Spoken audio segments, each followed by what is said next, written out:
ఇజ్రాయెల్కి Hamas తీవ్రవాదులకు మధ్య మరొక కాల్పుల విరమణ ఒప్పందం. అందులో 2 వారాలు కావాలని హమాసు, 1 వారం అంటూ ఇజ్రాయెల్. 40 మంది బందీల విడుదలకి హమాసు, అదే సందర్భంలో 120 మంది బందీల విడుదలకి ఇజ్రాయెల్ సిద్ధపడుతున్నటువంటి సందర్భంలో యుద్ధం అయితే ఆగట్లేదు, మరింత ముదురుతూనే ఉంది.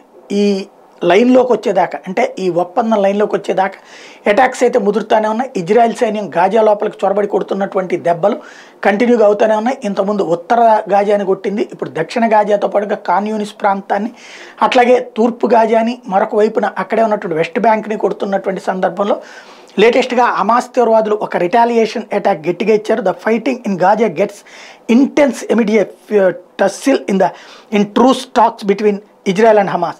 The Palestinian militants have killed 3 more Israeli soldiers in the northern Gaza Strip.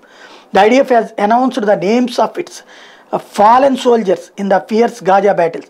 According to the IDF, an officer and 2 other Geffen cadets were also seriously hurt.